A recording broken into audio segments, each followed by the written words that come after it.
Salam alaikum, Zulfillaoun, bonsoir. Le sujet de Tema Scan que nous allons évoquer aujourd'hui est d'une importance, j'allais dire, essentielle. La place de l'armée dans la République algérienne. Ou plutôt, pour être plus précis, la place de ceux qui ont fait main basse sur l'armée algérienne dans une république qui n'a pas encore accouché et qui n'est constituée jusqu'à présent que de façades institutionnelles en trompe-l'œil. L'armée nationale populaire, l'ANP, se dit la digne héritière de l'ALN, Armée de libération nationale, dont peu de nos compatriotes savent ce qu'elle a subi aux dernières années de la guerre de libération et comment elle a été laminée, infestée de faux moujahidines, puis récupérée par ceux qui allaient prendre le pouvoir.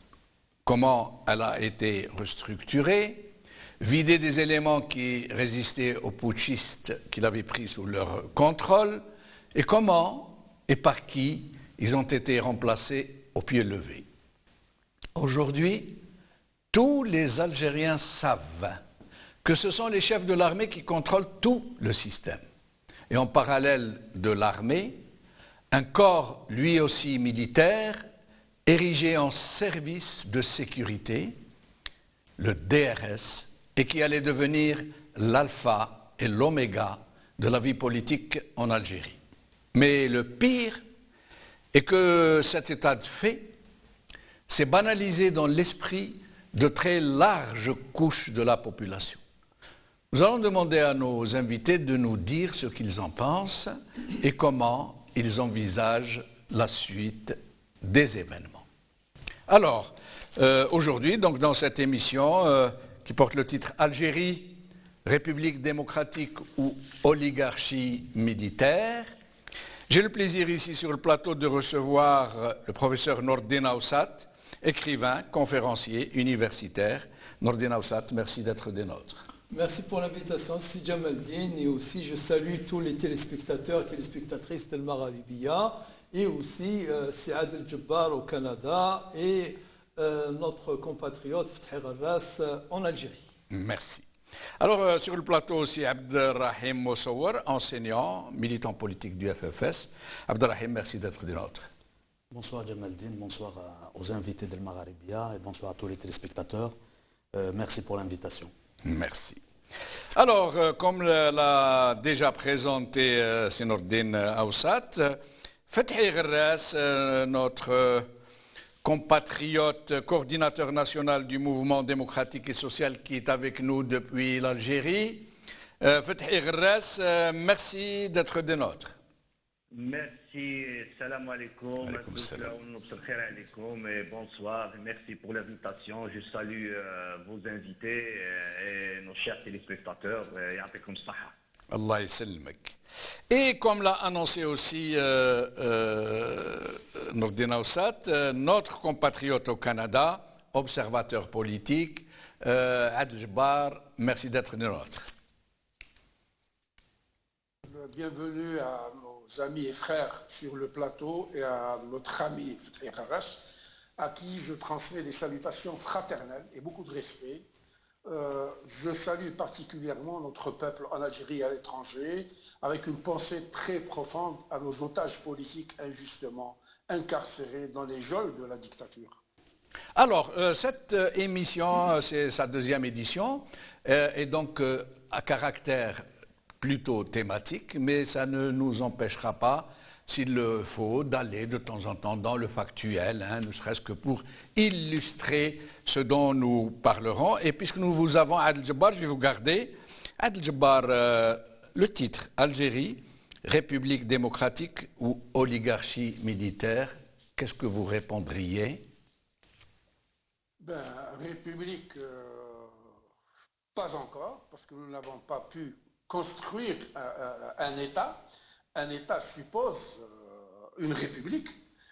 Nous sommes même pas sous les bottes d'une oligarchie militaire, mais sous l'emprise d'un groupuscule de voyous militaires qui se sont accaparés le pouvoir par la force de la mitraillette et du blindé et qui sont en train de mener le pays droit vers un mur.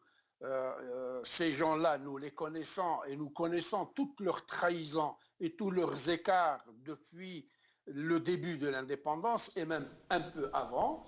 Ce qui est aujourd'hui factuel et ce qui est dommageable à notre pays, c'est l'avènement des enfants de la troupe française en 1980 qui se sont accaparés du pouvoir en 82. Mais est-ce que vous ne... Adel Jabbar, est-ce que vous ne généralisez pas, et est-ce que cette généralisation... Quand on dit les enfants de la troupe quand on dit... Ça veut dire, est-ce que tous les généraux sont des enfants de la troupe? Est-ce qu'il n'y a pas parmi eux des moudjahidines? Est-ce qu'il n'y a pas parmi eux du moins des intellectuels? On ne peut pas dire de tout le monde que ce sont des enfants de la troupe. Ce serait réducteur autant pour ces gens, ce serait diffamatoire, et réducteur pour notre propre assemblée ici. Je suis extrêmement précis dans mes propos. Je parle de la prise du pouvoir par une kemcha de généraux, tous issus de la troupe française, dont le maître à penser était Feu Belkhir.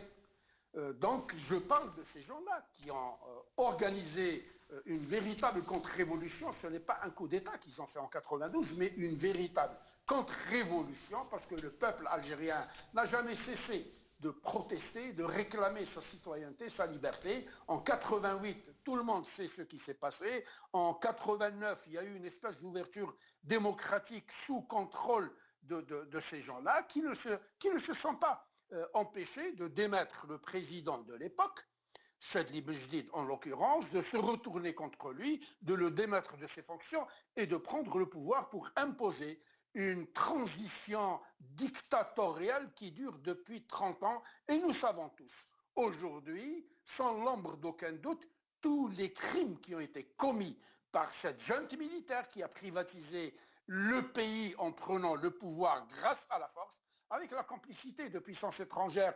Nous aborderons le sujet si nous avons le temps et si la question est posée. Et quand il produit ces gens-là. Très bien. La question sera posée. La question sera posée tout à l'heure.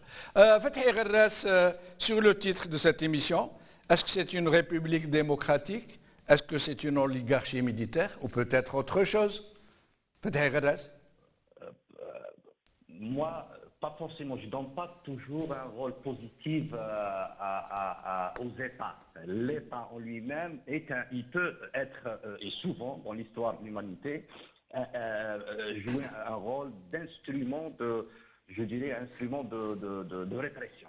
Seul l'État démocratique peut, je dirais, inverser ce rôle et devenir une instance au service des peuples, au service des sociétés. Et ce qui est sûr, on a affaire à un État qui est au service d'une minorité, d'une caste constituée, composite, c'est-à-dire une caste qui, oui, il y a des militaires, il y a des civils, mais sans noyau dur, c'est-à-dire le noyau dur de cette caste dominante est essentiellement constitué d'une junte militaire qui s'est accaparée essentiellement de l'instrument le plus efficace de domination dans un État autoritaire, c'est l'armée, c'est l'armée, c'est les militaires. Et ce qui fait actuellement, si je peux qualifier l'État algérien, oui, c'est pas une république, c'est un État qui, dans la forme, il se dit république, parfois il fonctionne, il a certaines fonctions, il a certains rôles, il joue certains rôles dans son histoire où il nous rappelle un peu le rôle d'un État un peu, je dirais, social, un État qui distribue certains, je dirais, un État social qui fonctionne comme un État clientélisant, un État clientéliste, mais ce clientélisme, parfois, il donne l'illusion qu'on a affaire à un État social. Mais l'essentiel, de cet État, l'essence de cet État, c'est un État autoritaire au service d'une caste constituée essentiellement, ou sans noyau dur, et constituée d'une junte militaire qui utilise l'usage, ou qui utilise la violence comme un des moyens de sa reproduction. Ça veut dire qu'il n'y a pas que la violence, il y a la violence et essentiellement la rente et la distribution de la rente. C'est ça, un peu, c'est Très bien. l'État algérien. Très bien. Abdelrahim, la même question. République démocratique, oligarchie militaire ou autre chose, comme vient de le suggérer Fethi? C'est une question très, très importante qui, même si le pouvoir algérien montre aujourd'hui une complexité par rapport à sa définition, c'est-à-dire de l'extérieur, mais regardant de l'extérieur, on peut voir un semblant d'institutions, des institutions de l'État. On peut parler d'une Assemblée nationale, d'un Sénat, des ministères, des wilayas, etc. Par contre, ça c'est la forme que cela nous expose. Mais dans le fond, excusez-moi, mais le meilleur exemple qu'on a vu ces derniers jours, peut-être c'est une illustration, la rentrée scolaire qui a eu lieu il y a 2 jours, dans toutes les écoles, dans toutes les grandes villes, où on ne pouvait pas voir une rentrée scolaire des directeurs, des profs et des élèves, c'est tout, dans des salles. Il y a eu des gendarmes, il y a eu des militaires. Alors, je me permets de vous interrompre et je vous rends la parole. Nous allons voir quelques images, justement, de ce que vous êtes en train d'évoquer, l'hyper-présence, l'hyper-visibilité des officiers de l'armée, des services, des autres corps constitués, un peu partout, dans les inaugurations de piscines, chez les imams, dans la rentrée scolaire. Regardez.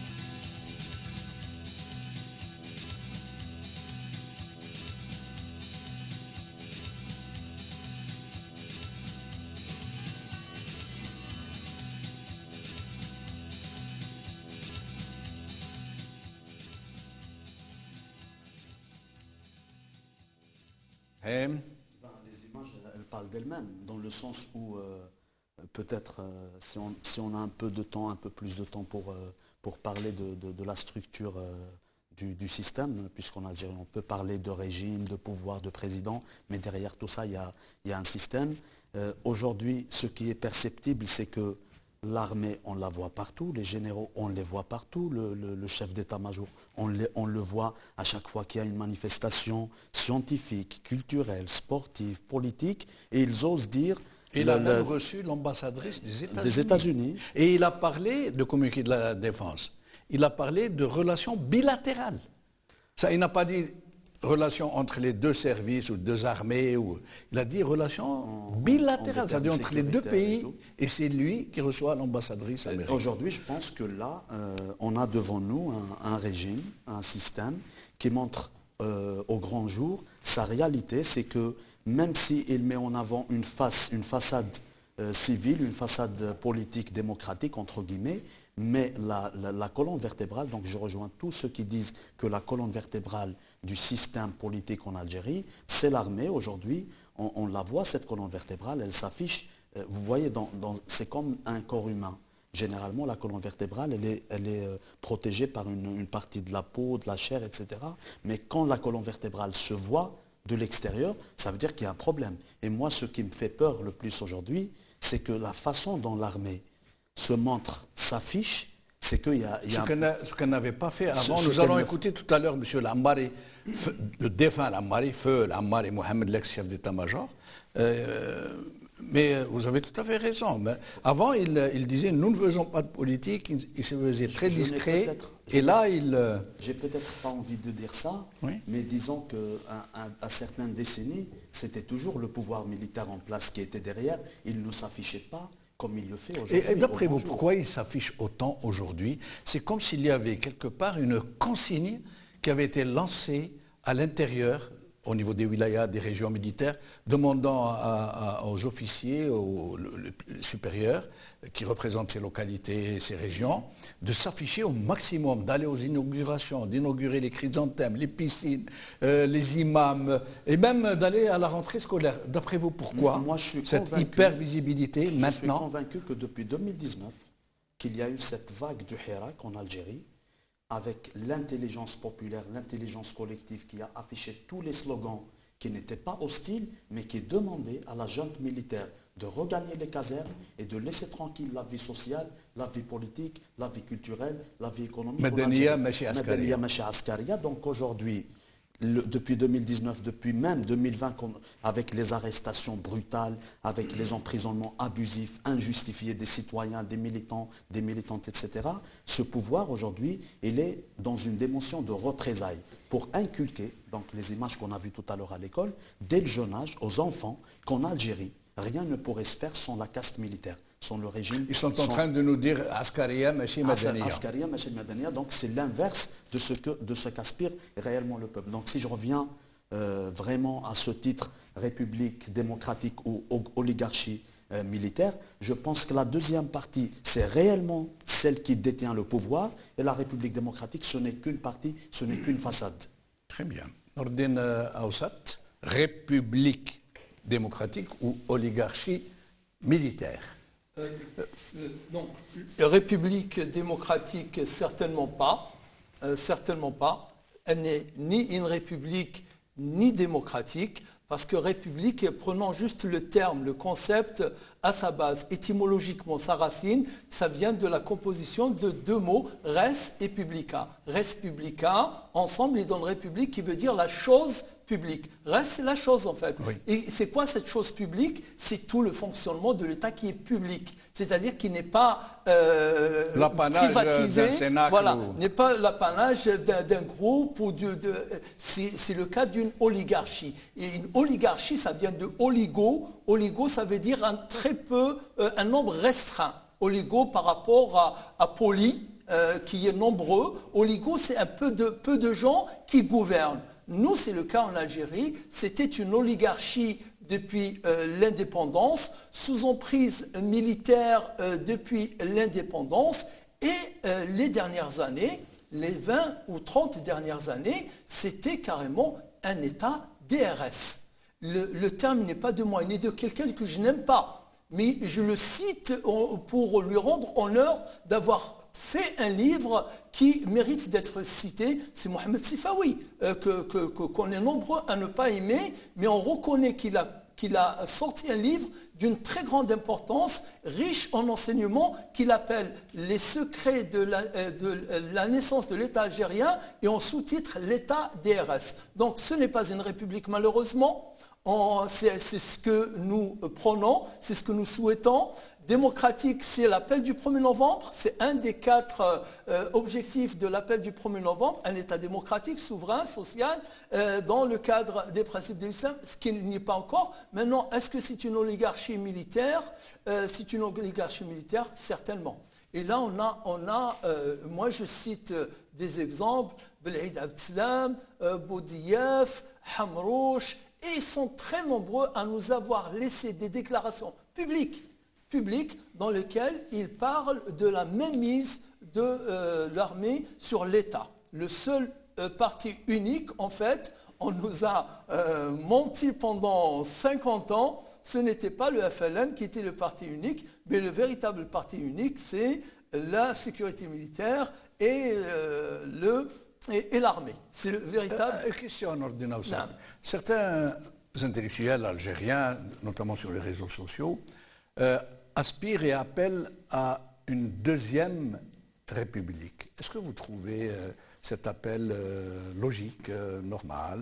C'est faux. C'est-à-dire, dans le cadre, c'est un peu des gens, je pense, de culture française, comme je le suis d'ailleurs, comme nous le sommes tous.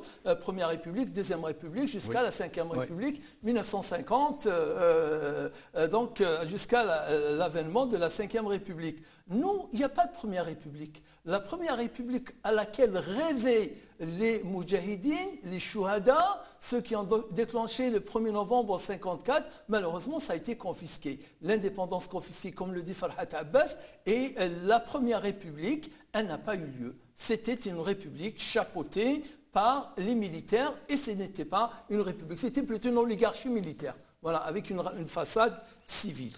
Et on aura tout le temps d'y revenir tout à l'heure, bien entendu. Très bien. Alors nous allons écouter d'abord une déclaration de l'ex-chef d'état-major, de grand patron de l'armée, aujourd'hui décédé, Rabbi Rahmou ala kulli hal, Mohamed Al-Ammari, le général Mohamed Al-Ammari. Et puis nous allons poursuivre. Que l'ALP se soit initié des problèmes politiques et autres du pays, je le dis, oui, c'est vrai. داخلنا تعاوننا. Mais je peux vous dire qu'en 92, nous avons ouvert une brèche dans un cercle, nous avons refermé avec les élections de 99. L'armée ne s'occupe que de ses missions constitutionnelles. Tout le reste n'est que mensonge. Je vous le dis, je répète, n'est que mensonge. Fethi Ghres, il n'y a eu qu'une petite parenthèse selon M. Al-Ammari, Feu Al-Ammari, qui a été refermée à l'occasion de l'élection de Bouteflika. Tout le reste n'est que mensonge. L'armée ne fait pas de politique, elle ne désigne pas les présidents. Cette déclaration est restée très vivace dans la mémoire des Algériens, qui continuent, pour beaucoup d'entre eux, de croire que c'est le cas en effet. Eh ben, qu'est-ce que je vais dire? Alors que oui, c'est un Ammari qui dit ça, qui dit que l'armée n'a rien à voir avec la chose politique en Algérie. Alors, ça veut dire, il dit implicitement qu'on est dans un État démocratique. Ça veut dire, si ce n'est pas la violence qui est décidée en Algérie, et la violence, ça veut dire l'usage de la violence, c'est quoi? C'est l'armée, c'est le Nizam al-Amni. Ça veut dire que le peuple est souverain et c'est lui qui tranche. C'est ça. Ça veut dire qu'on a deux pôles, deux choix. Il n'y a pas une troisième voie. Il y a un État démocratique, un État où la souveraineté est, la souveraineté est émanée du peuple, ou là, c'est un État qui est fondé sur l'autoritarisme et sur la violence. Et c'est sûr que l'instrument essentiel de la violence en Algérie, politique, c'est l'armée, et c'est l'armée qui assure la reproduction de ce système et sa continuité. Et ça a commencé avant 92, ça a commencé après l'indépendance. On a introduit, et c'est ça le gros, moi je dis que la faute c'est aux politiques, c'est-à-dire que les politiques, et essentiellement je parle en l'occurrence Ben Bella, ils ont introduit l'armée à l'époque dans le conflit politique qui existait entre, je dirais, les historiques de la Révolution. Ça veut dire que l'armée, à cette époque, il n'avait pas ni la capacité, ni la légitimité historique ou révolutionnaire, ni le pouvoir de s'introduire dans le débat s'il n'y avait pas quelqu'un comme Ben Bella. Ça veut dire que l'armée, elle s'est adossé sur Ben Bella, et Ben Bella, il voulait en plus s'adosser sur l'armée pour régler, pour trancher le conflit. Et ça veut dire que la brèche a été ouverte, ou la parenthèse a été ouverte en 1962, et tout ça explique ce qui s'est passé après, c'est-à-dire le putsch de 1965 et l'essence putschiste de ce pouvoir issu de cette expérience fondatrice, malheureusement, en 1962, et ça explique ce qui s'est passé en 1992, et ça explique ce qui se passe maintenant. C'est-à-dire, voilà, je dirais, on est dans la continuité d'un péché original qui a commencé avec Ben Bella, et qui a donné la même mise de l'armée sur la décision politique et sur l'État algérien, et avec la complicité, je dirais, je le redis, d'une élite civile qui trouve dans cette situation, dans cette configuration, une forme je dirais, cette forme, cette configuration stabilise les privilèges de cette facette civile de pouvoir.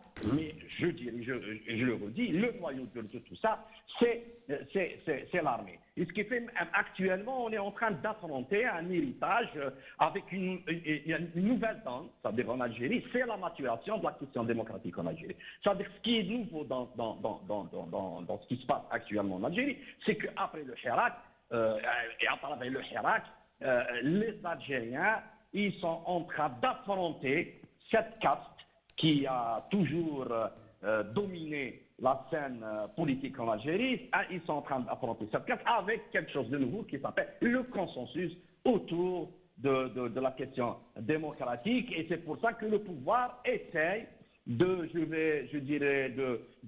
gagner cette bataille en usant de la pure violence. C'est-à-dire actuellement, il n'arrive même pas à encadrer. C'est-à-dire à un certain moment, il avait besoin de cette façade ou la facette politique, ou cette façade politique pour essayer d'encadrer politiquement le peuple algérien avec les apparatifs du FLN dans les années 60, 70 et même 80, et après 88 avec une pseudo-pluralité politique qui faisait le même travail qu'a fait le parti unique. Mais comment expliquez-vous cette évolution, appelons-la comme ça, de cette posture militaire dans le politique où, à un certain moment, nous avons entendu Feul Ammari dire « l'armée ne fait pas de politique, nous avons ouvert une brèche que nous avons tout aussitôt refermée », avec ce qui se passe maintenant où il semble y avoir une sorte de consigne du plus haut commandement à tous les militaires d'investir la scène publique, l'école, les imams, les femmes, les inaugurations de piscines, de bassins, ils sont partout, la rentrée scolaire. Comment expliquez-vous cette brutale... Pourquoi souhaitent-ils maintenant devenir encore plus visibles qu'ils ne le sont? Et pourquoi maintenant? Qu'est-ce qu'il y a derrière tout ça, derrière cette brusque flambée de la présence militaire dans la société? Eh bien, ils sont cohérents. S'ils sont en train de dire que l'Algérie est menacée par le terrorisme et que le Hirak constitue une menace réelle pour l'intégrité nationale et que les Hirakistes et les militants sont considérés comme des terroristes, c'est sûr que la réponse pour installer les Algériens dans un climat de guerre, la réponse de ce pouvoir, c'est de mettre en avant, soi-disant d'une manière ostentatoire, l'armée. C'est-à-dire que c'est créer un climat de guerre, que l'Algérie réellement elle est menacée et que l'armée doit jouer le rôle et son rôle naturel de protéger l'Algérie, l'État algérien, la société algérienne de ces forces subversives, ces terroristes, ces militants qui viennent déstabiliser l'Algérie, qui travaillent au profit des forces étrangères. La présence paternelle omniprésente. Restez avec nous. Adel Jebbar, sur cette déclaration de M. Lambari, ce que vient de dire que je trouve très intéressant, il parle de péché originel. En 62, de ce coup d'État, de cette brèche qui a été ouverte par l'armée des frontières et qui est devenue en quelque sorte l'essence, qui a fourni à partir de là l'essence putschiste au régime et qui lui a servi par la suite à tous les coups d'État, y compris celui de 92, y compris de ce qui se passe maintenant qui n'en est pas moins un coup d'État, y compris par la désignation de M. Tebboune à la tête de ce pays, et de cette complicité, comme le dit Fethi Herres, de l'élite, j'imagine qu'il a dû mettre des guillemets dans sa tête, de l'élite civile. Adel Jebbar. Bon, avant de répondre à cette question, parce que, comme je l'ai dit tout à l'heure, une émission de cette nature-là nécessite des centaines d'heures. Moi, pour répondre à la question d'une république... La république de Platon. Ce n'est pas n'importe quel raï qui va la construire. Ce n'est pas ces gens-là qui vont la construire. Je reprends les propos de Lamari. Lamari n'est rien d'autre qu'un ancien militaire de l'armée coloniale française qui a participé au combat dans la Kasbah pour pourchasser les combattants du FLN. Donc ce n'est pas ce monsieur-là qui vient aujourd'hui nous donner des leçons. Nous savons tous, nous connaissons tous le parcours de cette indigne héritière. De cette indigne héritière, je le répète encore, qui n'a rien à voir avec l'ALN.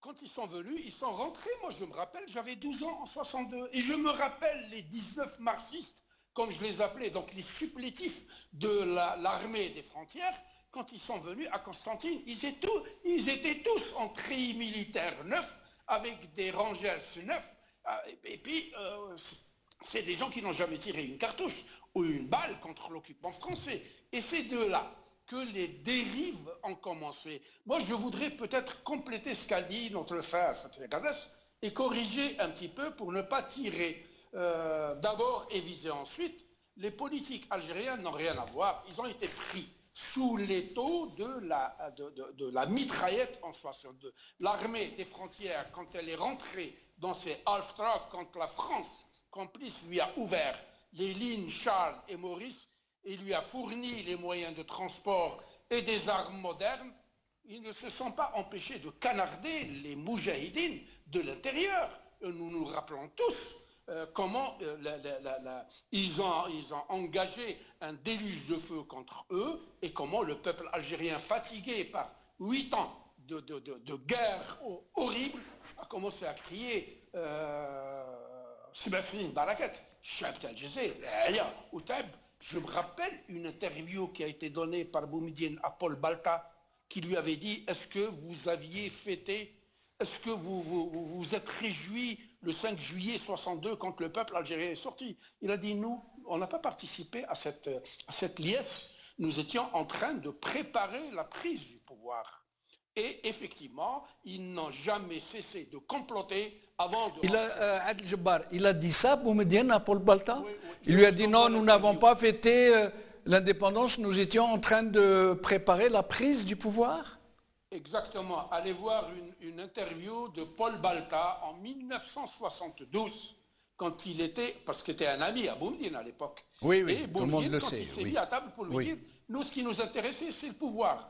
Maintenant, je reviens un petit peu, si vous permettez, pour expliquer aux Algériens les crimes qui ont été commis par cette armée indigne de l'ALN, une armée qui était en pyjama à Ghaldimao et à Oujda et qui était en train de comploter. Sachez une chose, le MALG, cet ancêtre du DRS, qui avait la toute puissance sur l'Algérie, puisqu'il avait des armes, il avait de l'argent, et c'est lui qui négociait l'achat des armes, et il avait à sa tête un certain Boussouf, qui était colonel, il avait 36 ans. La question lancinante que je me suis toujours posée, c'est de me dire pourquoi un monsieur comme ça, qui était sur le toit de l'Algérie, il avait le pouvoir en main, il a préféré prendre sa retraite à 36 ans et aller vivre à Paris et y mourir là-bas. Donc c'est une question qui reste posée. Il faudrait qu'un jour on puisse l'expliquer aux Algériens. Boussouf a remis les pleins pouvoirs à Boumediene, qui, Boumediene, quand il était à Oujda, était condamné à mort par le même Boussouf.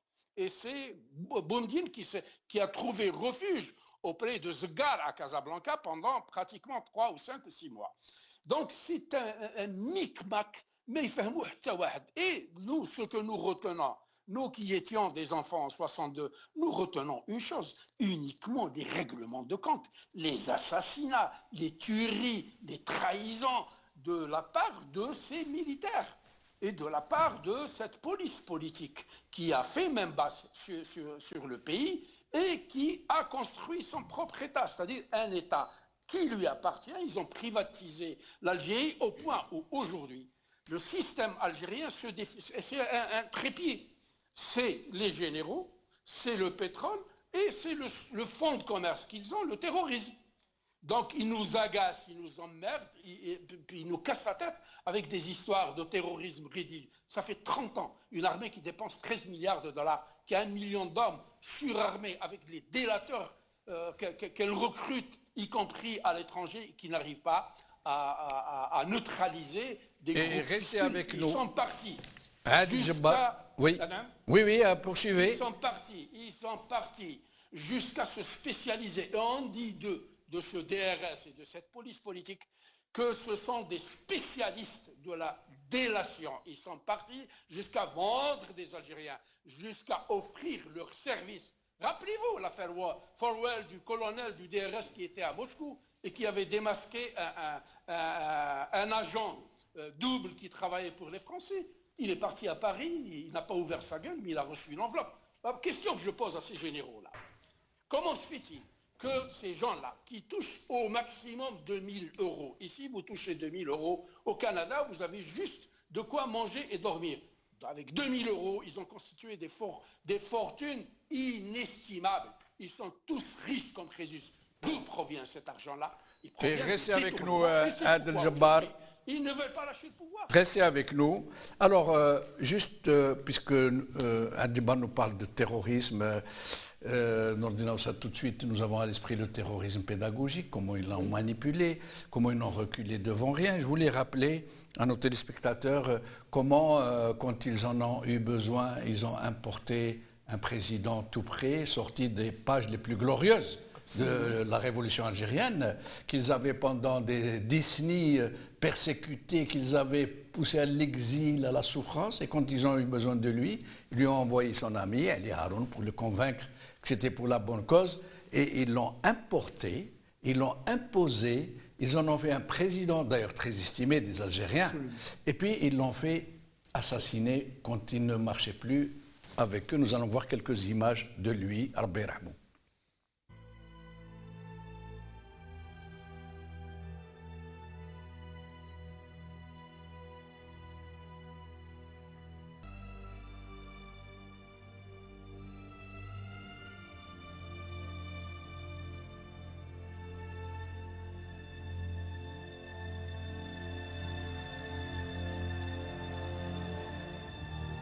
احنا نشوفوا هذا الدول اللي فاتتنا باش فاتنا بالعلم والدين تاع الاسلام.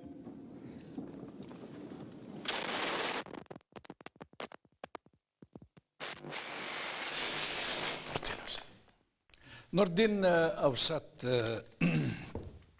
Frère Rest tout à l'heure a parlé du péché originel, de cette brèche ouverte dans la vie politique de la nouvelle Algérie, c'était vraiment la nouvelle Algérie en 62, et de ce qui allait devenir l'acte fondateur de ce régime qui a été un coup d'État et qui est devenu l'essence putschiste de ce régime, comme nous le dit Fethi Redress. Mais c'est très compliqué. Comment ce coup d'État pour la prise du pouvoir en 62 par M. Boumediene, qui s'est arrangé pour mettre Ben Bella en façade, le temps de se préparer, puisqu'il a exigé de rester ministre de la Défense et vice-président. Et en effet, 3 ans plus tard, il l'a dégagé, il a pris sa place jusqu'à sa mort. Comment expliquer qu'un tel régime issu d'un coup d'État, d'un homme entouré d'une clique dont la plupart étaient des DAF, déserteurs de l'armée française, qui constituaient son état-major, en soit arrivé à devenir une mafiocratie galonnée, celle que nous connaissons aujourd'hui, et qui n'a même pas comment dirais-je, qui n'est plus aussi flamboyante qu'à un certain moment, du temps de l'Arbi Belkher, de Touati, qui étaient en fait des intellectuels, des gens qui avaient une vision aussi diabolique soit-elle. Comment expliquez-vous donc cette mue vers de plus en plus mal, de plus en plus démoniaque, de plus en plus, excusez pour ce terme, je ne le pense pas, mais je l'utilise parce que c'est tout ce que j'ai trouvé. Comment expliquez-vous cette mue vers le pire de cette junte qui semble maintenant donner des signes de faiblesse, puisqu'elle est en train de crier, de hurler à tous ceux qui portent des casquettes d'investir la scène publique? Absolument. Donc, Fethi Redress, il a dit ça, effectivement, ce que vous venez de dire. Le péché originel, c'est vraiment, je dirais, c'est un terme qui est très approprié, il est très révélateur, très significatif, et plein d'enseignements et de renseignements, mais il y a aussi quelque chose d'autre qu'il avait aussi soulevé, et j'aimerais abonder dans son sens, et aussi apporter de l'eau à son moulin et le réconforter. Il y a un travail qui a été fait par un historien, un docteur en histoire, qui a travaillé sur l'Algérie, et qui a fait ou qui a fait Vous faire... pouvez nous présenter le livre? Donc, Voilà. le livre, c'est celui-là, mais c'est un ensemble d'articles. C'est une somme d'articles. Algérie, décennie 210-220 aux origines du mouvement populaire du 22 février 2019. Voilà, c'est tout à fait récent. Hein. Le livre Oui. il est tout à fait récent, des articles tout à fait récents. Et parmi eux, il y a cette partie, les élites militaires face à la recomposition de la société algérienne 1999-2019, dans laquelle donc, il y a c'est Emmanuel El Karas, qui est docteur en histoire, chercheur ici à l'Université de Nanterre. Ils ont fait un sondage dans lequel, de façon anonyme, ils ont interrogé des anciens militaires à la retraite, des gradés, des capitaines, des commandants, etc., dans lesquels ils leur ont posé deux questions. C'est quoi votre légitimité ? D'où tirez-vous en tant que militaire? À votre avis, la légitimité d'un militaire en Algérie, il la tire de quoi? Alors, figurez-vous que pour eux, la légitimité, il la tire de deux éléments. La guerre de libération nationale, voilà, donc la LN-ANP, comme si c'était automatique. Alors, c'est beaucoup plus complexe que ça, c'est beaucoup plus divers que ça. Et aussi, figurez-vous, et que nos téléspectateurs nous pardonnent de citer, la décennie rouge.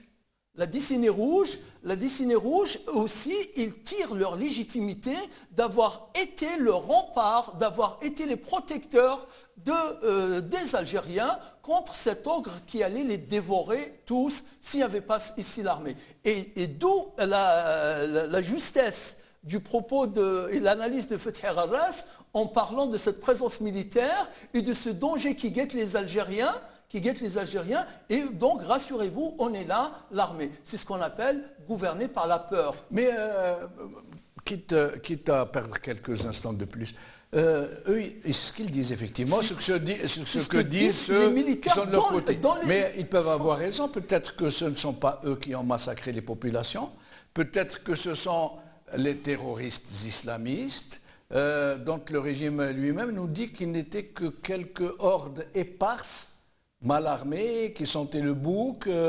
et qui ont réussi quand même à tuer 250 000 Algériens, chiffre donné par M. Tebboune lui-même. Vous faites bien, j'y reviendrai tout à l'heure si vous permettez quelques secondes pour répondre à Al-Ammari de façon factuelle. Parce qu'on peut avoir des opinions différentes, c'est ouvert, mais les faits sont des faits. On ne peut pas les contredire par de la théorie. J'ai ramené avec moi... Vous êtes une vraie bibliothèque. Oui, j'ai que ça. Moi, toute ma fortune, tous mes revenus, une bonne partie, c'est les livres. C'est tout ce que je laisserai et je lèguerai derrière moi. Là, c'est la sale guerre. C'est le Habib Souaidia, le témoignage d'un ancien officier. Page 121, je prends le risque, mais je prends le risque. Figurez-vous que le chef d'état-major actuel algérien, c'est un criminel. Le chef d'état-major actuel, Saïd Chingriha, il est cité ici à la page 121. Je cherche des allumettes, me répondit-il avec nonchalance. Le colonel Chingriha est sorti de sa Toyota pour voir ce qui se passait. Il m'a ordonné d'aller perquisitionner dans la maison avec 5 hommes. J'ai fait irruption dans le domicile du suspect. Soudain, un coup de feu a éclaté à l'extérieur. Je suis sorti en courant. L'homme gisait dans une mare de sang. Le colonel venait de lui tirer une balle dans la tête. C'est qui le tireur? C'est Saïd Chingriha, le chef d'état-major de l'armée nationale populaire. A-t-il cherché à s'échapper, mon colonel? Pose la question. Souaidia, ce sont des terroristes. Viens, on part. Rien. Exécution voilà. sommaire. J'appelle une ambulance. Non, allez, on part. Même Souaidia, il lui demande, on appelle une ambulance, il lui dit non, allez, on y va. Comme s'il venait d'abattre un chien. C'est le chef d'état-major de l'armée nationale populaire. Alors que l'Ammari ne vienne pas nous raconter des salades.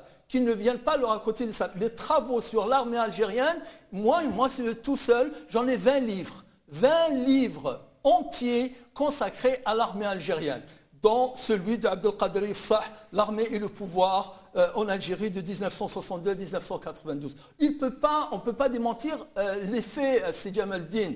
Le premier président de l'Algérie, c'est un colonel. Le deuxième président de l'Algérie, c'est un colonel. Le troisième président, pour 6 mois seulement, c'est lui-même l'inventeur du terme, les décideurs, quand il parle des militaires, c'est les décideurs qui l'ont ramené, c'est les militaires qui l'ont ramené. Celui qui est venu après lui, c'est un général, c'est Zerwal. Celui qui est venu après lui, comment il s'appelle, l'Ammari nous vend comme un retour à la normalité. Qui l'a ramené? On sait bien que c'est les militaires. Et c'est Khaled Nassar qui le raconte dans son livre. Khaled Nassar, qui est lui-même général, ex-ministre de la Défense. Tout à fait. Et qui dit qu'il a été ramené dans les bagages de... C'était un nom parmi les généraux, hein, je me rappelle. Oui, enfin, on le sait tous. Ils allaient l'introniser président en 1994 à Club des Pins à la suite de la plénière, la grande réunion du CDN, la Commission du dialogue national. Finalement, Bouteflika, il s'est sauvé, il est revenu en 1995 et c'est les militaires qui l'ont ramené. Demandez pourquoi il s'est retiré Aït Ahmed des élections présidentielles. Demandez... je voudrais apporter une petite information dans ce que vous êtes en train de dire. Pour le deuxième mandat de Bouteflika, et je crois que c'est là ce qui a été commis de pire dans la mémoire de l'Algérie et de l'histoire, quand les militaires hésitaient entre Benflis et Bouteflika, et que Benflis a failli l'emporter. Vous savez comment il a convaincu Bouteflika, les généraux?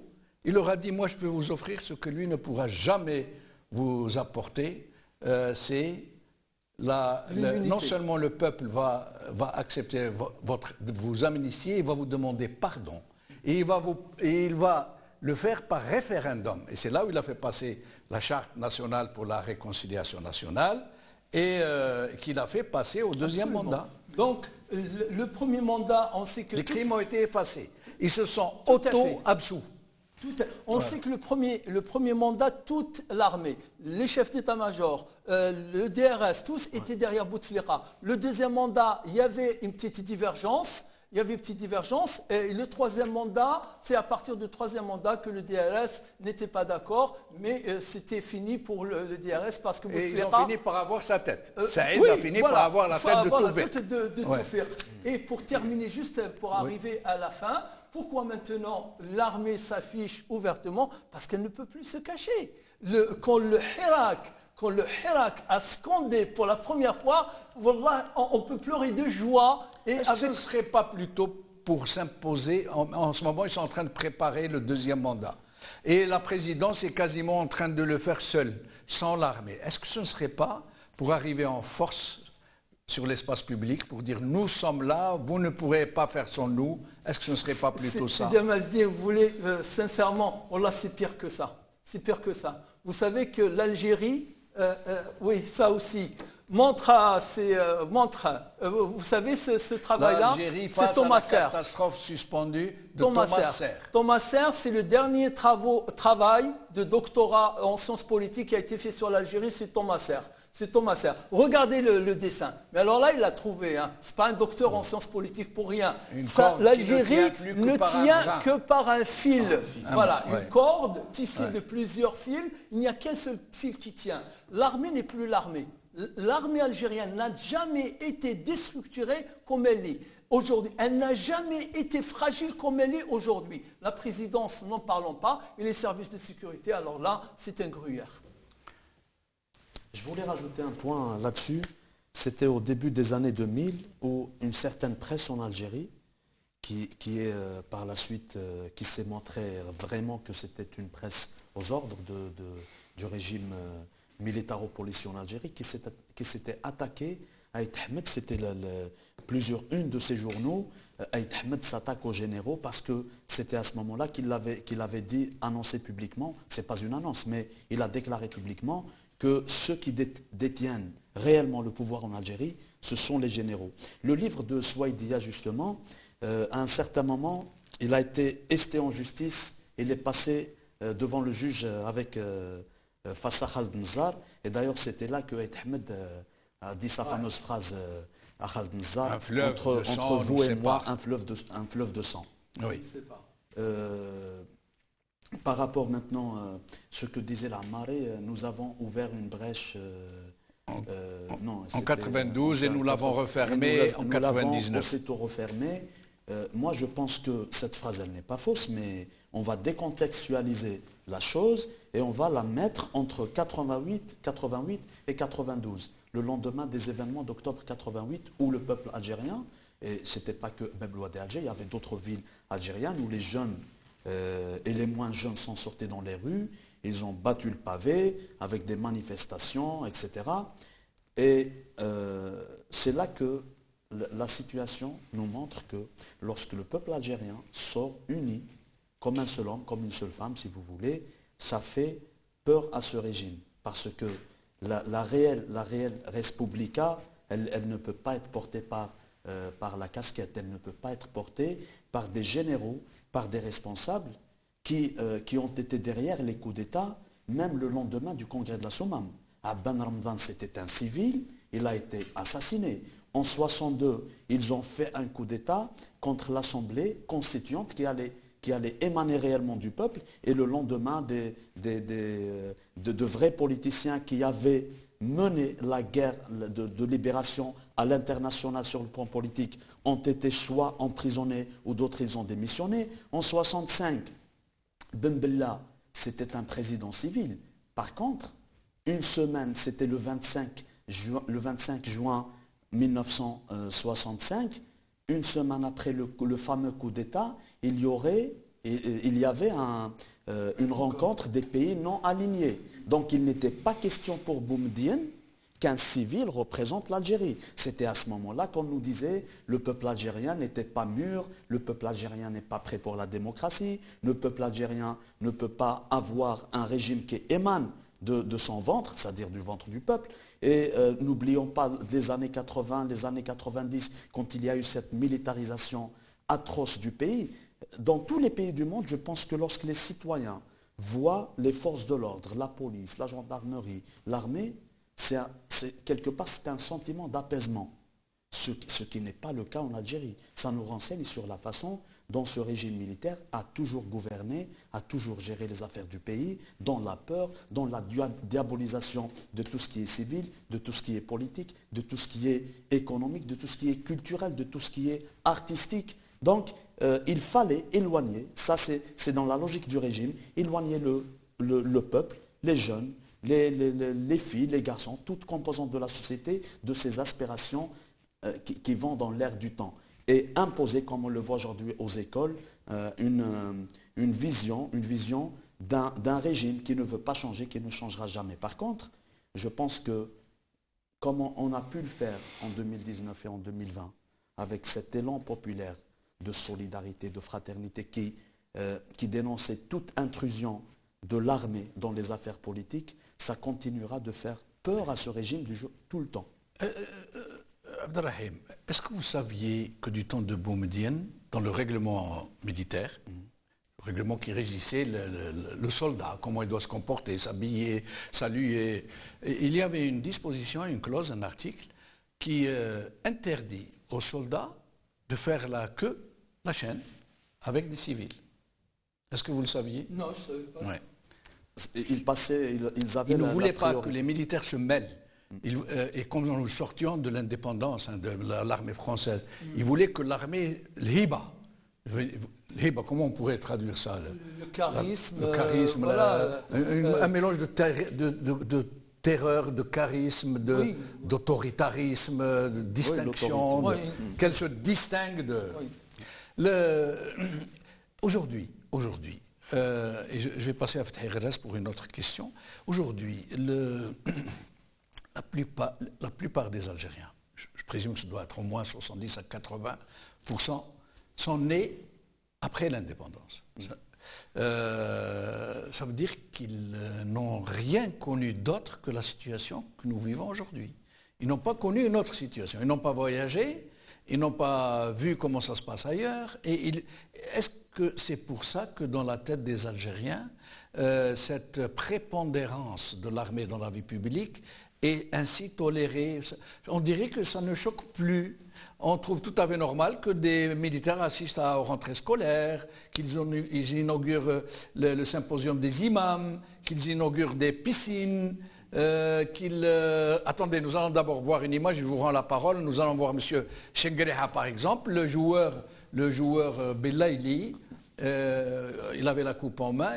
il devait la remettre à Tebboune, tout le monde s'attendait. En fait, il l'a présenté à Shengriha. Il est passé outre Tebboune qui a failli tendre la main et il l'a donné à Shengriha. Nous allons voir cette image et je reviens à vous.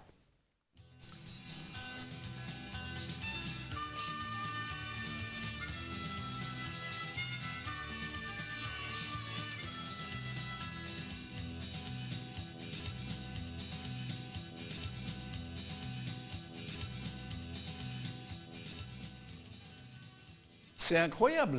Il paraît qu'il ne l'a pas fait de son propre chef, Belaïli. On lui aurait suggéré remet la coupe à Shengriha. Il semble, hein, c'est des rumeurs qui circulent. Je vous vends ce qu'on m'a vendu. J'ose espérer que c'est juste une rumeur. Oui, il semble que ce soit le cas. Il fallait voir aussi les mains de Tebboune puisqu'il allait se saisir il allait cette s'en coupe, saisir. mais finalement, il a eu un vent. Ah oui. Alors, un mot sur ça? Oui, justement, il n'y a pas le fait qu'on a toujours empêché les Algériennes et les Algériens de se voir, de se rencontrer, de voyager, de sortir, de voir les autres peuples du monde, de pouvoir faire le point sur comment on pourrait vivre dans une réelle démocratie, comment on pourrait vivre dans un véritable état de droit. Depuis l'enfance, c'est ce qui se passe aujourd'hui dans les écoles, on inculque cette idée aux jeunes générations qu'en Algérie, la casquette, le vert kaki, c'est tout ce qui passe en premier. J'ai vécu des moments, jusqu'à aujourd'hui, en Algérie, c'est le cas, quand il y a des gendarmes, quand il y a les militaires peut-être un peu moins que ça par rapport aux agglomérations, mais ce qui montre, parce que la gendarmerie nationale fait partie du ministère de la Défense. Donc les gendarmes, ils ont la priorité un peu partout. À un certain moment, ils faisaient ce qu'ils voulaient, sans que la moindre plainte ne soit faite, ne soit déposée. Alors que dans un véritable état de droit, que l'on soit gendarme, policier ou simple citoyen, nous avons les mêmes droits, nous avons les mêmes devoirs. Lorsqu'on va dans un magasin, on va dans une institution, personne n'a la priorité, sauf lorsqu'il s'agit d'un état d'urgence, d'un état de siège. C'est pour cela que l'État, le pouvoir en Algérie, il tend toujours à maintenir cet état d'urgence. Et si tout va bien, il va essayer de la recréer. La dernière de toutes ces histoires, c'est que après ces élans de marche, etc. en Algérie, ce qu'on appelle d'ailleurs le Hira, qui continuera, qui reviendra un jour ou l'autre, on a déterminé que lorsqu'on s'inscrit dans une dimension de vouloir un changement radical du système de gouvernance, on est, selon l'article 87 bis, on fait partie d'une organisation terroriste, on peut être taxé de terrorisme. Oui. Donc ce sont des éléments, en réalité, des éléments de langage, mais qui peuvent nous conduisent. Bien sûr, ça montre la panique du régime. Et lorsqu'il sort ses griffes de cette façon contre des citoyens qui n'ont ni armes, qui sont pacifiques, qui tiennent un langage pacifique, politique, ça veut dire vraiment qu'il veut imposer cet état de siège, cet état d'urgence. Avant de poser une question à Fethi Redes, j'aimerais que nous revoyions cette image de la coupe remise à Shengriha et observez bien que Tebboune a tendu la main. Regardez. Regardez. Tout à fait. On voit, oui. Oui, il pensait que c'est à lui, et puis quand ça lui passe sous le nez, il dit, et il fait un grand sourire, vous voyez. Alors, Fethi Redes, l'omerta, la loi du silence, la violence surtout, sont des caractéristiques de cette junte et du DRS aussi, dont on va parler dans un moment. L'omerta, rien ne filtre de cette chose, même quand il y a une guerre des clans très dure, qui a fini d'ailleurs par l'emprisonnement de plus de 40 généraux. Vous imaginez? Emprisonnement, ils sont en prison en ce moment. Et c'est 40 généraux parmi les plus importants. Mais rien ne filtre. Nous ne savons pas ce qui s'y passe. Comment expliquez-vous non seulement ce penchant pour la violence en dernier recours quasi systématiquement, mais aussi cette omerta. Comment parviennent-ils à rester entre eux, à ce que rien ne filtre? La question est... Allô? Oui. Ah, vous n'avez pas bien entendu? Non, parce que... Ah, dommage. Je disais en gros que cette junte se caractérise par l'omerta, par la corruption de ses membres, à une grande échelle, hein, une corruption à grande échelle, mais aussi par la violence. Et cette omerta, elle reste très rigoureuse, même quand ils sont en guerre. Il y a eu une guerre des clans absolument incroyable qui a fini par l'emprisonnement d'une quarantaine de généraux parmi les plus importants, et pourtant rien ne filtre de ce qui se passe à l'intérieur. Oui, ça veut dire il faut se poser la question sur l'origine des guerres des clans. Ça veut dire, pourquoi ils se font la guerre? Alors, normalement, ça veut dire dans un pouvoir qui est logique par rapport à ses intérêts et qui défend sa continuité ou sa pérennité, il sait que des divisions, des conflits peuvent avoir des conséquences néfastes sur sa pérennité. Et ce qui fait la chose qui explique tous les conflits, les divisions, les divergences, les caïns dans le système, c'est la pression extérieure. Et la pression extérieure, elle vient d'un seul agent, d'un seul acteur, c'est le peuple algérien. Avec la pression qu'il exerce sur ce système, il est obligé parfois pour s'adapter à des nouvelles situations, de faire des amputations, de faire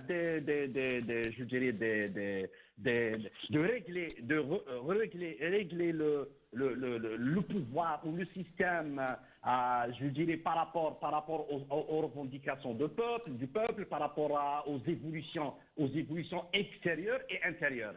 Et ce qui fait pour moi, ça veut dire l'omerta, les Algériens, ils savent définir la nature de ce système. Ils n'ont pas besoin de comprendre ce qui se passe dans les détails à l'intérieur. Ils savent qu'il y a qui a pris le pouvoir depuis 1962. Et peut-être elle a changé parfois d'instruments, je dirais, de gouvernance, c'est-à-dire en passant par le parti unique vers le multipartisme, et maintenant ils veulent un peu corriger les choses parce qu'ils voient qu'après 2019,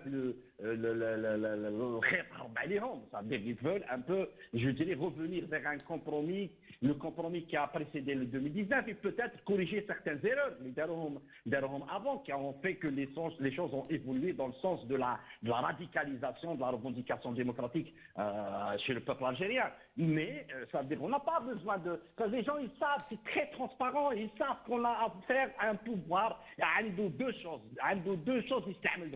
la violence et la clientélisation, ça veut dire la violence et la rente. Ça veut dire qu'il essaie de clientéliser une partie de la société, une partie des élites pour essayer d'avoir une façade, je dirais, une façade politique, une façade civile, je dirais, qui cache la nature réelle de ce système, qui est une nature essentiellement, je dirais, putschiste et violente, et en même temps, dans des moments de crise, parfois, il devient très très méchant. On l'a vu ça depuis 1988, la gestion sanguinaire et la gestion, je dirais, violente des choses de l'État, on a commencé à la constater, surtout après 1988, et ce qui s'est passé dans les années 90, en 2001, ce qui s'est passé en Kabylie, et maintenant comment il est en train d'essayer de casser l'élan révolutionnel, l'Ijab al-Harak depuis 2019. Voilà, je dirais, si on peut résumer le système, comment il fonctionne. Moi, je vais donner un exemple, parce qu'il faut aller, y compris dans l'histoire, pour comprendre peut-être, parce qu'il y a des choses, peut-être des continuités, un continuum anthropologique qui existe dans la manière de faire les choses avec le système. Nous fermons comment il fonctionne. Parce que pour faire le rapport entre ce que c'est la façade politique ou la façade civile ou le pouvoir civil, symbolique, et le pouvoir réel, matériel, matériel violent تاع les militaires ولا تاع la junte militaire. Dans l'histoire de la civilisation islamique, l'histoire du monde musulman, on a eu cette expérience, cette bifacité ou cette dualité entre deux pouvoirs. Un pouvoir symbolique qui avait la fonction de légitimer l'autoritarisme, et un pouvoir réel dans la main je dirais, de l'Askar, des militaires, Sultan el-Mutaghallib, qui avaient en réalité le pouvoir réel, mais ils avaient un manque de légitimité. C'est-à-dire qu'ils ne pouvaient pas, je dirais, pérenniser leur autorité, leur pouvoir, sans passer par cette légitimité. Ils avaient besoin de cette légitimité. Et ce qui fait cette dualité, elle a existé entre le calife et le sultan. Le calife au sultan. Le calife qui avait le pouvoir symbolique, le pouvoir de légitimation, mais il n'avait pas les moyens, les instruments matériels pour assurer cette continuité de l'État, de la sultan, de l'autorité. Et c'est car le sultan المتغلب كما يقولوا في الفقه الاسلامي، السلطان المتغلب صار السلطان اللي يحكم بالذراع، يحكم بالسيف، يحكم بالتخويف. Et savez, actuellement, le pouvoir, il a tout. Le système, il a fonctionné par cette logique. Ça veut dire qu'il avait besoin à un certain moment, les militaires ou la junte militaire ou les gens qui avaient le pouvoir réel, ils avaient besoin d'une façade. Ça s'appelle le FLN, le parti unique. Et le FLN, ça renvoie à la légitimité révolutionnaire. Malgré que les gens qui ont occupé les canaux de la FLN, ils savaient que c'est des apparatchiks,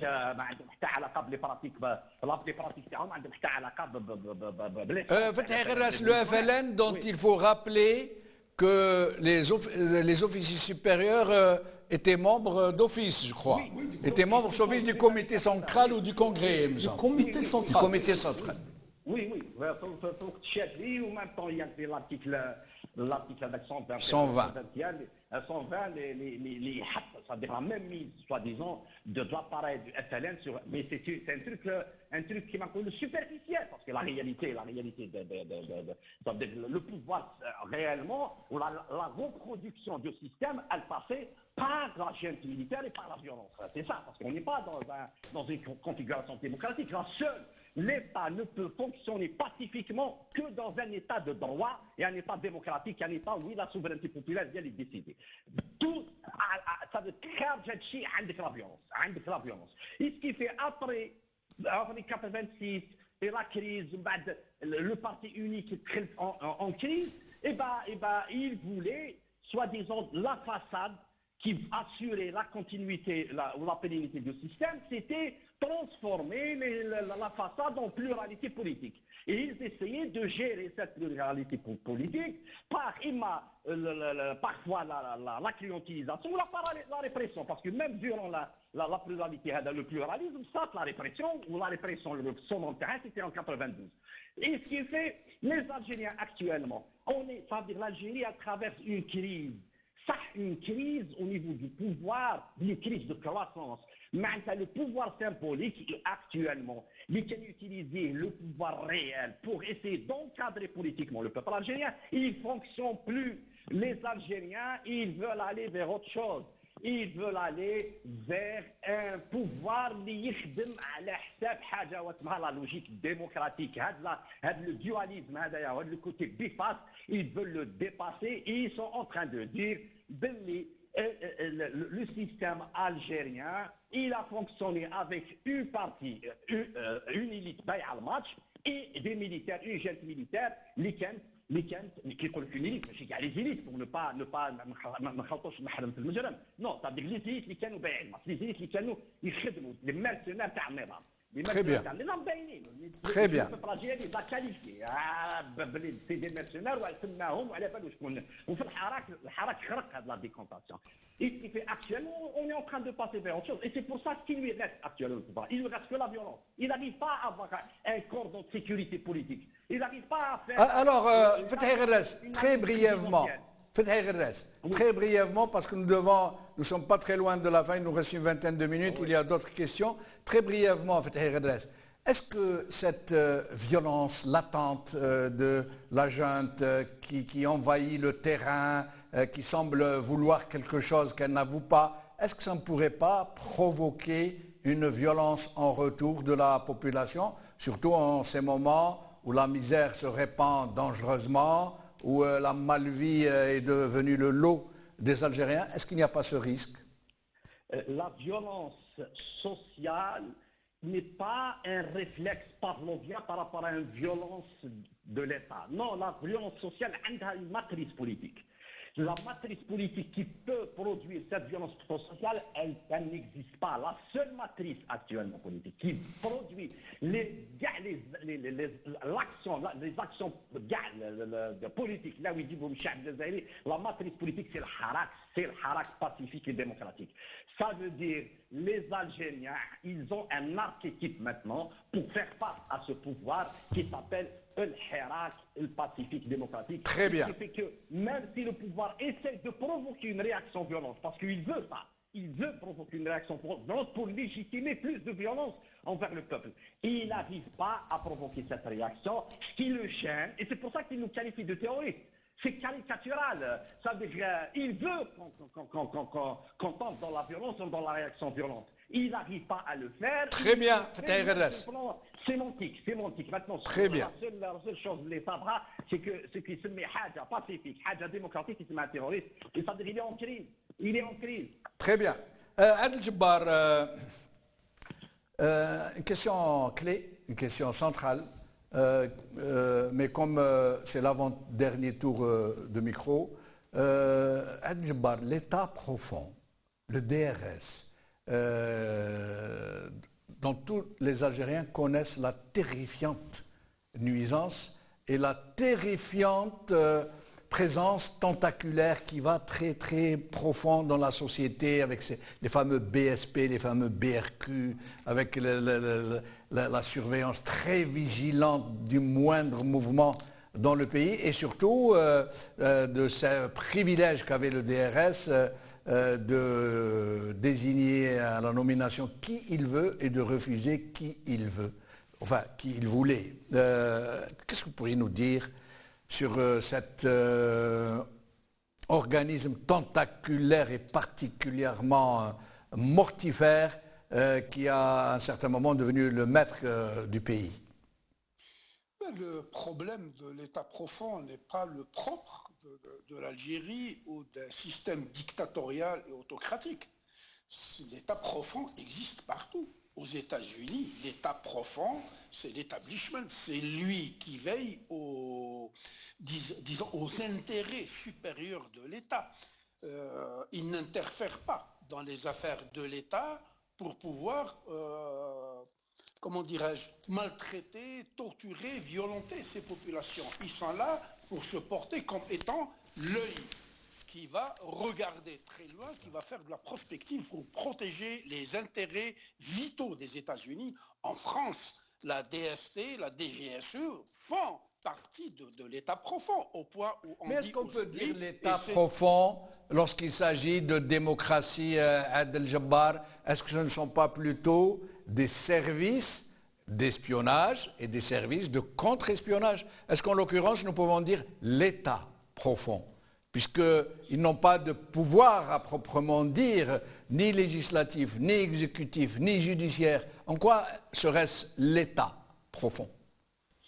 C'est l'État profond parce qu'il est là, il pèse de tout son poids grâce à l'intelligence qu'il développe, grâce aux informations qu'il récolte et qui peuvent être dangereuses pour le pays. Donc, mais il n'a pas le pouvoir. Aux États-Unis, en Angleterre, en France, ces services dont vous parlez, cet État profond, n'a pas le pouvoir, comme c'est le cas en Algérie. C'est pour ça qu'on parle de l'État profond. Mais Hadou, c'est un véritable parti politique. Moi, je corrigerai peut-être quelque chose. Abdelhamid Mahri, Allah yarhamou, quand il avait fait sa démonstration extraordinaire pour dire que le FLN n'a jamais commandé. Il en a commandé au nom du FLN. En réalité, le seul parti politique qui a existé depuis 1962, c'est le DRS. Maintenant, si vous permettez, moi je vais revenir à cette histoire d'Omerta. Sachez une chose, c'est que l'ADN de ce système-là, c'est la violence, c'est la prédation, c'est le vol, c'est la trahison et c'est le mensonge. Ils ont toujours carburé avec ça et au niveau international, ils ont carburé avec le chantage. Même au niveau local, on essaye de faire taire des Algériens. à propos du terrorisme, il y a une image qui m'a choqué et qui est restée dans ma mémoire jusqu'à date. C'est la mort de Smaïl Amari, le père fondateur du terrorisme. Tous les émirs du GIA et de l'AIS étaient présents à son enterrement et il ne se gênait pas pour parler de façon très élogieuse de ce que fait Madani Mzarag a parlé de lui en lui donnant le titre de Hajj, les Hajj 7 marrat. C'est comme ça que Madani Mzarag lui a fait une véritable oraison funèbre. Et à propos de l'Omerta, c'est un système opaque qui a toujours vécu en développement une seule chose, un seul réflexe, l'opacité et le culte du secret. Donc, ça répond bien à ce que disent les Algériens, que le linge sale se lave en famille. La question que je pose aujourd'hui, avant-hier, ou il y a 3 ou 4 jours, ou une semaine, on a débarqué un général-major qui était à Rabb el-Maqlaf, DCS, je ne sais pas quoi, moi. Et puis, le lendemain, ce qui me surprend, c'est qu'une fois débarqués, ces généraux de pacotille, le lendemain, vous les trouvez à l'aéroport Houari Boumdine, avec la valise en main, en train de fuir. Autre chose, c'est qu'on ne le laisse pas fuir. Les copains d'hier deviennent ses ennemis, ils le frappent d'ISTN et ils le gardent au cachot. C'est comme ça qu'il réfléchit. Le contrôle, et toujours le contrôle. Et ils veulent tout contrôler. Maintenant, pour revenir à cette histoire d'école, de l'armée, blablabli, blablabla, qui viennent dans les écoles, ils savent qu'ils sont finis, ils sont vomis par le peuple algérien. Ils sont vomis. Al-Jabbar, je vais vous passer, je vais vous faire voir et écouter une déclaration de Chenguereha sur les élections. Je vous rends la parole avant de continuer le tour de micro. Écoutez bien, et là aussi, comme avec l'ambassadrice des États-Unis, il parle en véritable chef d'État. Contrairement à ce que disait Mohamed Al-Ammari, écoutez bien ce qu'il dit. Regardez et écoutez. Monsieur Chenguereha.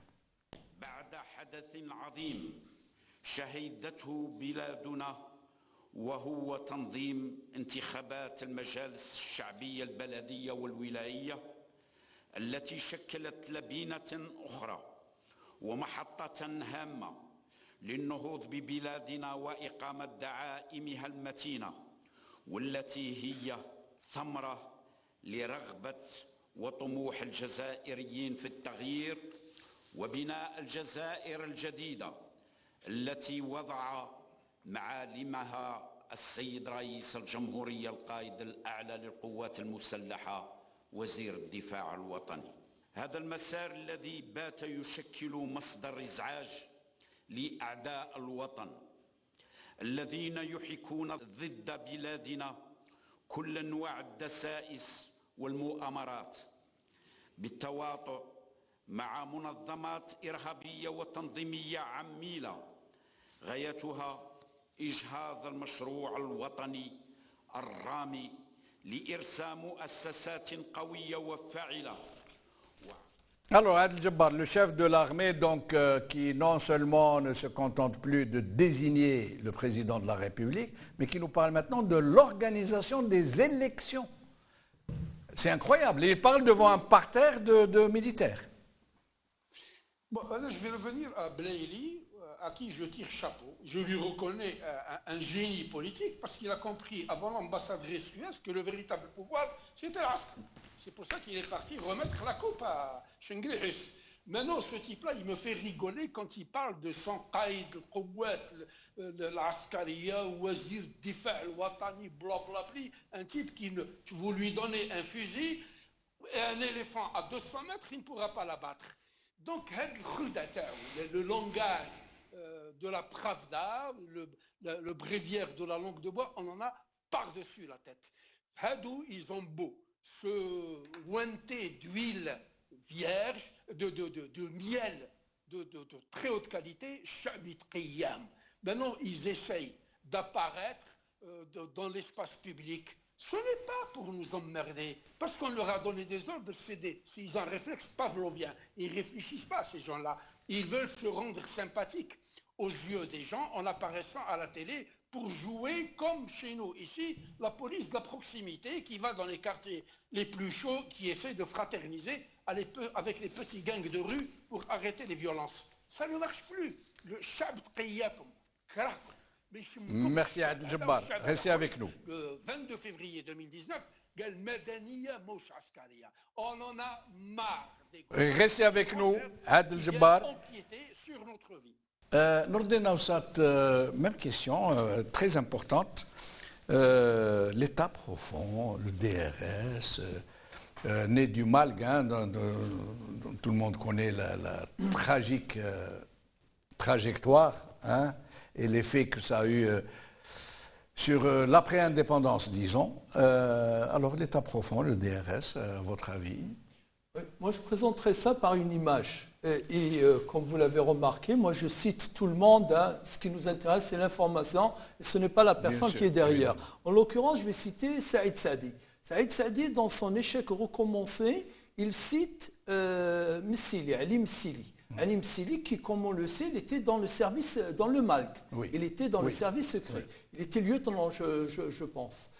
Donc, Ali Msili raconte à Saïd Saadi. Il lui dit, à la fin de la guerre de libération, je voyais plus de fiches passer sur nos agents à nous, c'est-à-dire les gens du FLN et de l'ALN, que sur l'ennemi. C'est-à-dire un service secret qui, au lieu de surveiller l'ennemi et faire des rapports sur l'ennemi, il faisait plus des informations, il faisait plus de rapports sur nos propres chefs. Ça, c'est Ali Msili qui le raconte, et c'est dans le but de prendre le pouvoir. Bien sûr, qui préparait tout. Et qu'il dit que quand nous sommes rentrés à l'indépendance de Ghardimao, on est rentré avec des mâles à n'en plus finir. Et c'était que des rapports, c'était des archives sur les nôtres. Donc voilà, la question de... Moi, j'aimerais que Béchir nous passe le diagramme que vous avez ramené à côté de vous pour que vous puissiez... C'est un document, c'est une production intellectuelle, c'est un universitaire.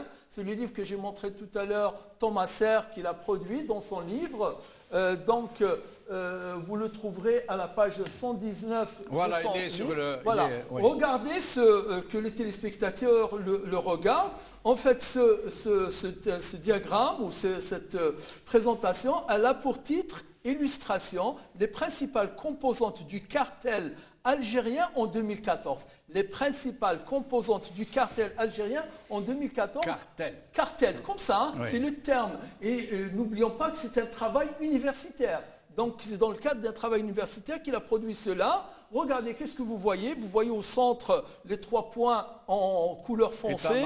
L'état-major, DRS et présidence. En fait, il dit que ce sont les 3 principales composantes du système politique algérien. Le système politique algérien, notamment en 2014. Ensuite, vous avez le gouvernement un peu en marche.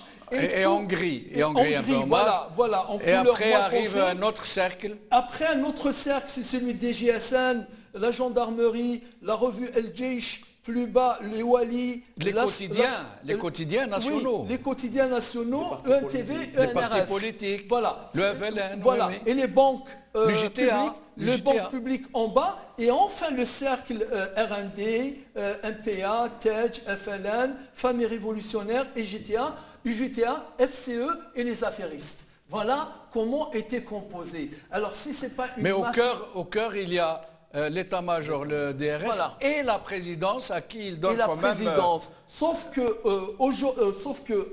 il y a aujourd'hui un état de fait, c'est que le DRS et l'état-major nous ont conduit à la situation où de 2015 jusqu'à 2019, nous avons un président aphone, grabataire, mourant, et le pays était totalement paralysé et on n'avait même pas la possibilité de sortir de cette crise. Si ce n'était le Hirak qui est venu ajouter, là oui, le propos de l'Ammari mensonger de tout à l'heure, ce qui a cassé le cercle vicieux, c'est le Hirak. C'est la seule donnée, c'est la seule donne qui était exogène au système et qui a donné l'occasion au système de changer, mais il ne l'a pas saisi. Mais encore, nous vivons dans ces conséquences Doula Madaniya Machi Askaria. Quand le peuple a crié, l'autre fois dans la dernière émission, il me semble qu'il y a un anachronisme, il faudrait savoir que quand le peuple a dit Shab, Jish, Hawa, Hawa, c'était pas comme ça, c'était parce qu'il a prévoisé la réaction du Jish et il essayait en quelque sorte de le rassurer que le peuple ne veut pas de violence. Alors, nous sommes des frères. Mais quand il a vu que l'armée voulait se servir du peuple, du hirak du peuple, pour se venger contre le DRS, et c'est ce qui s'est passé, la lutte réelle de tout le printemps 2019 et le début de l'été 2019, c'est que l'état-major voulait reprendre la place qui était la sienne depuis le début des années 90, le maître du jeu. Et le DRS qui lui avait échappé, le ministère de la Défense qui a été effacé. Tu sais une chose, c'est Jamaldine, et ça, il faudrait qu'on comprenne. Avant, on ne parlait pas de l'état-major. D'ailleurs, l'Algérie est restée sans état-major de 67 jusqu'en 84. Il n'y avait pas d'état-major. L'armée algérienne est restée sans état-major pendant toute cette durée. Et c'était qui le représentant de l'armée? C'était le secrétaire général du ministère de la Défense nationale, en l'occurrence Chiloufi, que nous connaissions tous. C'était le ministère de la Défense nationale avec les directions centrales au niveau des Tagarins, et dans les 6 régions militaires, il y a toutes les répliques des directions régionales de tout ce qu'il y avait de central. Entre autres, la DCSM au Tagarin, la direction centrale de la sécurité militaire, et dans les régions, la direction régionale de la sécurité militaire. Et en dessous, la DCSA. Aujourd'hui, la DCSA, elle reprend tout, elle sort du giron du ministère de la Défense. De la sécurité, voilà, de l'armée. De l'armée, qui était une sous-direction, elle devient la direction mère. Et l'état-major, qui n'était que une partie opérationnelle de l'armée, elle devient maître de toute l'armée. Mais en même temps, il n'y a plus de coordination entre les directions du DRS. Tout à fait. Il n'y a plus. Tout à fait. Personne n'est arrivé à prendre cette direction. Ils ne sont pas capables. C'est Jamaldine, il faut comprendre. Chengriha, c'est le plus faible des états-majors qu'a connu l'Algérie depuis 1962. Il n'arrive pas à la cheville de Zbiri, ni de l'Ammari, ni de Gaïd Saleh. Et c'est pour cette raison que seules les revendications du Hirak peuvent sauver l'Algérie en revenant à un processus constituant et sortir de cet état profond qui est un état parallèle en quelque sorte. Très bien. Et vous allez avoir le mot de la fin, Abdelrahim Moussaour. Je ne pourrai malheureusement pas donner un autre tour de micro. Je m'en excuse auprès de Fethi Gherassi, de Adel Jabbar et de Nordina Oussat et de vous-même, Abdelrahim. Alors, le dernier tour de micro. Je pense que par rapport à l'état profond, comme le disait notre frère Adel Jabbar, dans tous les pays, il y a un état profond qui, la moindre des choses, est là pour servir, protéger les populations, les peuples. Ce qui n'est pas forcément le cas, ce qui n'est pas du tout. Eisenhower, en 1961, quand il a mis en garde contre l'état profond, il désignait le complexe militaro-industriel. C'était ça aux États-Unis, l'état profond, c'est le complexe militaro-industriel. Une sorte de lobby. Dans le lobby. Il influence qui est derrière, en quelque sorte. Qui est dans les coulisses. Voilà, qui ne sont pas élus, mais qui ont quand même une prépondérance et une influence sur les décisions politiques. Quelque part, c'est le garant du fonctionnement réel dans un pays, ce qui n'est pas le cas en Algérie. On a un état profond qui n'est pas... le garant du fonctionnement d'un pays, ce sont les institutions. Ce sont les institutions, des institutions légitimes, pas les organisations occultes. Émanant de la volonté populaire, émanant du respect des aspirations du peuple, donc des institutions qui sont vraiment fondées. Or, en Algérie aujourd'hui, l'image globale d'ailleurs, qui rejoint peut-être le schéma qui a été montré tout à l'heure à l'écran, c'est que ces institutions ont été réduites aujourd'hui à des appareils qui sont là pour servir un État global qui est le commandement militaire avec des généraux. Et le mot cartel, moi-même, ça ne m'étonne pas parce qu'il a été utilisé auparavant en Algérie, dans tous les pays du monde. Il y a des pays, il y a des États dans lesquels on peut trouver une certaine mafia. Mais en Algérie, désolé de le dire, mais c'est un pays, c'est un État qui est entre les mains d'une mafia militaire, entre les mains d'un cartel des généraux qui utilise donc des subalternes, c'est des institutions, une clientèle, ça peut être des organes de presse, ça peut être des institutions comme la présidence, le gouvernement, l'Assemblée, des relais, comme ça peut être l'appareil judiciaire. Donc un État de droit, la séparation des pouvoirs, pouvoir judiciaire, pouvoir exécutif, pouvoir législatif, en Algérie, ce n'est pas ce qui détient le pouvoir global du pays. Ces pouvoirs, ils sont entre les mains du cartel des généraux. Et c'est ce qui est inquiétant de plus en plus, parce que le Hirak, depuis 2019, il a montré, il a poussé ce régime, ce système, à montrer sa figure réelle, qui est une colonne vertébrale militaire. Merci. Merci beaucoup. Je suis désolé de ne pas donner un autre tour de micro à nos amis, surtout Gras et Adel Jabbar, qui sont avec nous depuis Alger et le Canada. Merci à Nordin Aoussat, merci à Abdelrahim Moussawar, merci à Fethi Gras, merci à Adel Jabbar, merci à vous, chers amis, d'avoir suivi cette émission. Nous allons essayer, peut-être, je ne vous promets rien, de poursuivre dans une deuxième partie cette thématique qui est très intéressante et qui demande des heures et des heures, comme nous l'a dit Adel Jabbar, pour pouvoir être réellement exploité. Peut-être la semaine prochaine. En attendant, bqaw ala khair.